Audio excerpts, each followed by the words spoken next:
মুর্শিদাবাদ এবং নদিয়ার সংযোগকারী রামনগর ঘাটে ভাগীরথী নদীর ওপর স্থায়ী ব্রিজের দাবি এলাকাবাসীদের। ভাগীরথীর ওপর ব্রিজ না থাকায় প্রাণের ঝুঁকি নিয়ে পারাপার করতে হয় মুর্শিদাবাদের বিস্তীর্ণ এলাকার মানুষদের। স্থানীয় বাসিন্দা অভিনিবেশ রায়ের দাবি, এই এলাকার ব্রিজ নির্মাণ হলে সহজেই মুর্শিদাবাদের সঙ্গে নদিয়া জেলা এবং কলকাতার যোগাযোগ স্থাপন হবে। রামনগর ঘাটে যদি ব্রিজ তৈরি হয় তাহলে কতটা সুবিধা হবে, এখন কতটা অসুবিধা হচ্ছে? আসলে যদি রামনগর ঘাটে একটা ব্রিজ তৈরি করা হয়, আমার মনে হয় যে আমাদের জন্য খুব সুবিধাই হবে। মুর্শিদাবাদ থেকে কলকাতা যাওয়াটা একটা খুবই এখন পরিশ্রমের ব্যাপার হয়ে গেছে আমাদের জন্য, 5-6 ঘন্টার একটা জার্নি।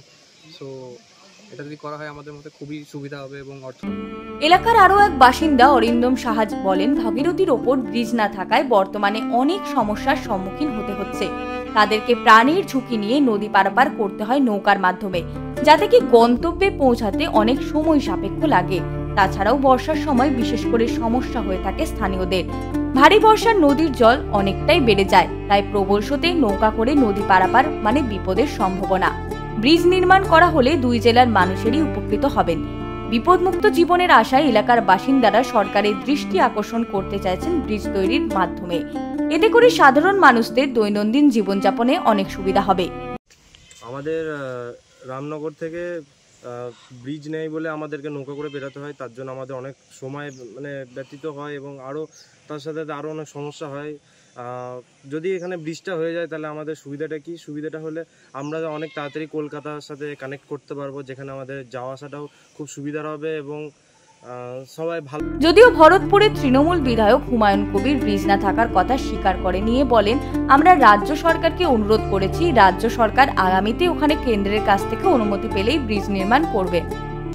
ভাগীরথী গঙ্গার উপরে একটা ব্রিজ অবশ্যই প্রয়োজন, তাতে বীরভূম, মুর্শিদাবাদ, নদিয়া মানুষের প্রচুর উপকার হবে।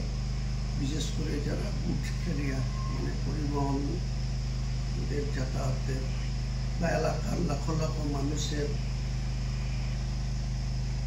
যাতায়াতের প্রচণ্ড সুবিধা হবে। কিন্তু আপনাদের তো বুঝতে হবে অর্থের যোগানটা কোথা থেকে আসবে, কারণ এই সমস্ত ভাগীরথীর উপরে ব্রিজ করতে গেলে সেন্ট্রাল গভর্নমেন্টের অনুমোদন দরকার, ফান্ডিং দরকার।